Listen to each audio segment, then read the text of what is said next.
اعوذ باللہ من الشیطان الرجیم بسم اللہ الرحمن الرحیم وجاءوا على قمیصه بدم كذب قال بل سولت لكم انفسكم امرا فصبر جمیل واللہ المستعان على ما تصفون وجاءت سيارة فأرسلوا واردهم فأدلى دلوه قال يا بشرى هذا غلام وَأَسَرُّوهُ بِضَاعَةً وَاللَّهُ عَلِيمٌ بِمَا يَعْمَلُونَ وَشَرَوْهُ بِثَمَنٍ بَخْسٍ دَرَاهِمَ مَعْدُودَةٍ وَكَانُوا فِيهِ مِنَ الزَّاهِدِينَ۔ سورہ یوسف آیات 18 سے 20۔ حضرت یوسف علیہ السلام کو کنویں میں پھینکنے کے بعد اپنے والد کے پاس پہنچے اور یہ کہا کہ اسے بھیڑیے نے کھا لیا ہے، اور ساتھ علامت کے طور پر وَجَاءُوا عَلَىٰ قَمِيصِهِ، اور وہ لے آئے کرتے کو، قمیص کو، بِدَمٍ كَذِب، جھوٹے خون سے رنگ کر۔ حضرت یعقوب علیہ السلام نے جب یہ منظر دیکھا، قالا، تو آپ نے فرمایا، بل سولت لکم انفسکم، بلکہ آسان بنا دیا تمہارے نفسوں نے، امرا، اس معاملے کو۔ یہ جو تمہارے جی کی بات ہے، گھڑی ہوئی بات ہے، اس میں کوئی حقیقت نہیں ہے۔ فصبر جمیل، صبر جمیل کی توفیق ملے، واللہ المستعان، اور اللہ تعالیٰ ہی سہارا ہے، علی ما تصفون، اس پر جو تم بیان کر رہے ہو۔ صبر جمیل سے مراد وہ صبر ہے جو ہر قسم کے جزا و فضا، گلے شکوے اور نوحہ و ماتم سے پاک ہو۔ حضرت یعقوب علیہ السلام کو اپنی بات باور کرانے کے لیے یہ تدبیر کی کہ حضرت یوسف علیہ السلام کی قمیص پر کسی چیز کے خون کے دھبے بھی ڈال لائے، لیکن یعقوب علیہ السلام نے ایک لمحے کے لیے بھی ان کی بات پر یقین نہیں کیا، اور سنتے ہی فرمایا کہ یہ سب تمہارا من گھڑت قصہ ہے، تو صبر جمیل کی توفیق ملے، اور جو کچھ بیان کرتے ہو اللہ ہی مدد فرمائے تو اس کا عقدہ کھلے۔ دوسری جانب وجاءت سیارۃ، اور آیا ایک قافلہ، فارسلوا، پس انہوں نے بھیجا، واردہم، اپنے سقا کو، پانی لانے والے کو، فادلا، پس اس نے ڈالا، دلوہ، اپنے ڈول کو۔ وارد کے اصل معنی تو کسی گھاٹ یا چشمے پر اترنے والے کے ہیں۔ عرب میں قافلے والے یوں کیا کرتے تھے کہ جس کنویں کے پاس انہوں نے رکنا ہوتا تو پہلے ہی ایک آدمی کو اس پر بھیج دیا کرتے تھے تاکہ وہ پانی کا انتظام وغیرہ کر لے، تو ایسے شخص کے لیے لفظ وارد استعمال ہوتا تھا۔ تو برادران یوسف علیہ السلام تو ان کو کنویں میں ڈال کر گھر کو چلے گئے، ادھر رب کریم و کارساز نے یہ انتظام فرمایا کہ ایک قافلہ نکلا اور اس نے اپنے پانی کے منتظم کو کنویں پر بھیج دیا۔ جب اس نے ڈول ڈالا، قالا، تو کہا، یا بشرا، خوشخبری ہو، ھذا غلام، یہ ایک لڑکا ہے۔ تو وہ شخص خوشی سے چلایا کہ خوشخبری ہو، اس میں تو ایک لڑکا ہے۔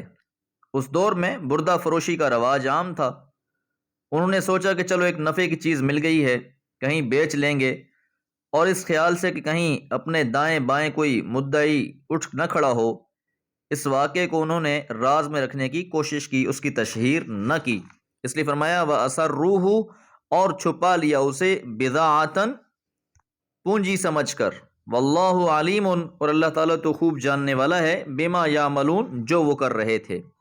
تو اللہ کو تو خوب پتا تھا کہ وہ کیا کر رہے تھے، وہ تو اپنی اسکیم پوری کر رہے تھے اور اللہ اپنی اسکیم پوری کر رہا تھا۔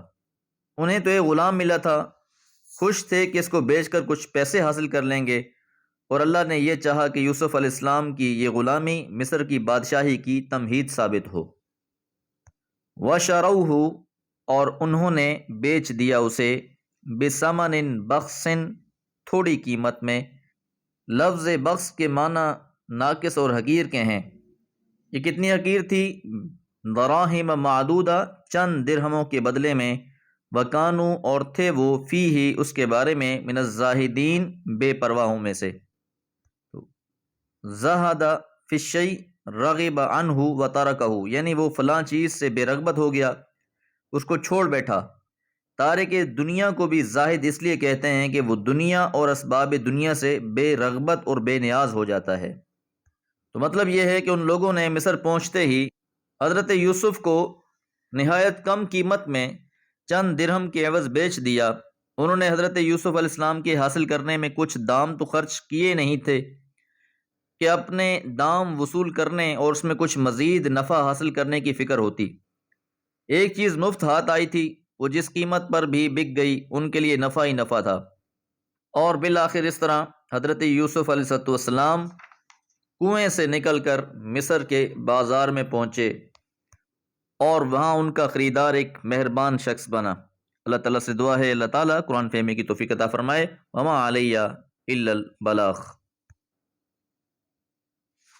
اعوذ باللہ من الشیطان الرجیم، بسم اللہ الرحمن الرحیم۔ وقال الذي اشتراه من مصر لامرأته أكرمي مثواه عسى أن ينفعنا أو نتخذه ولدا وكذلك مكنا ليوسف في الأرض ولنعلمه من تأويل الأحاديث والله غالب على أمره ولكن أكثر الناس لا يعلمون ولما بلغ أشده آتيناه حكما وعلما وكذلك نجزي المحسنين۔ سورہ یوسف آیات 21 اور 22۔ وقال، اور کہا، الذی، جس نے، اشتراہ، خریدا تھا اسے۔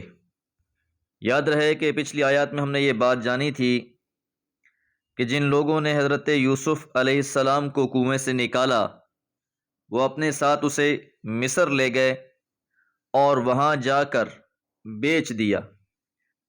اب تو اس شخص نے جس نے خریدا تھا مصر میں، اس نے کہا لامرأتہ، اپنی بیوی سے، اکریمی مثواہ، اس کو خاطر میں رکھیو، اس کو عزت سے رکھیو۔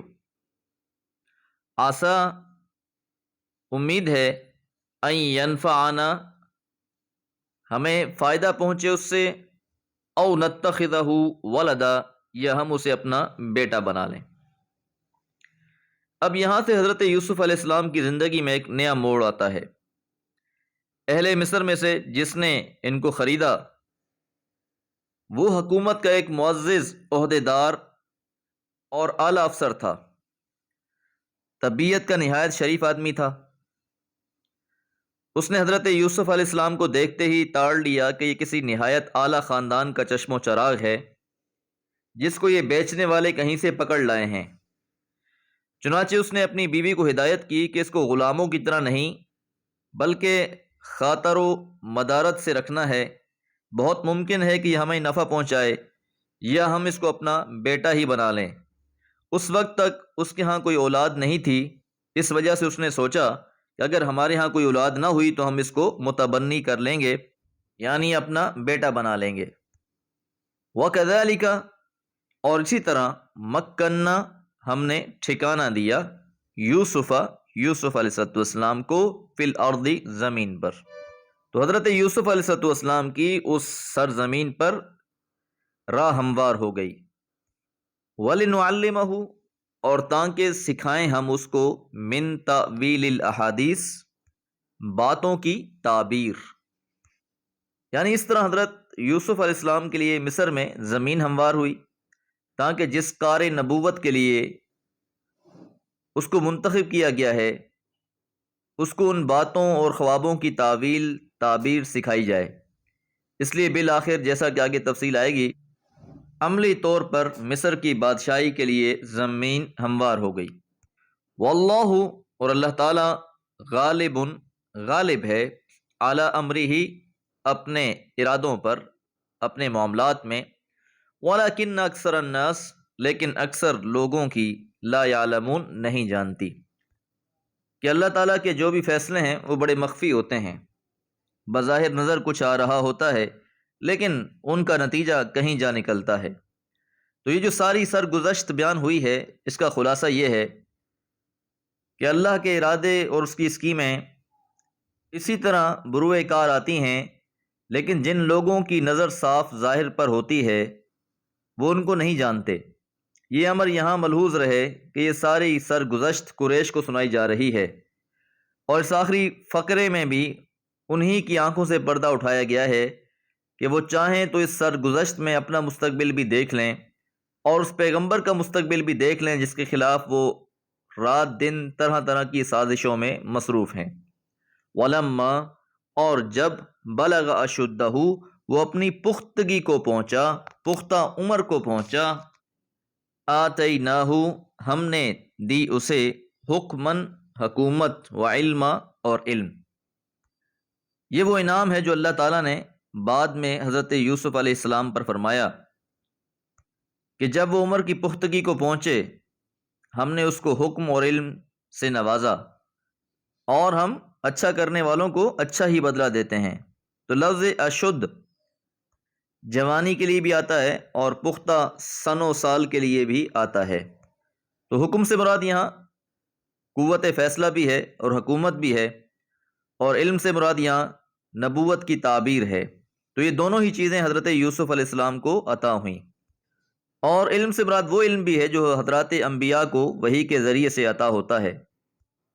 وَكَذَلِكَ، اور اسی طرح نجزی المحسنین، ہم بدلہ دیتے ہیں بھلائی کرنے والوں کو، اچھائی کرنے والوں کو۔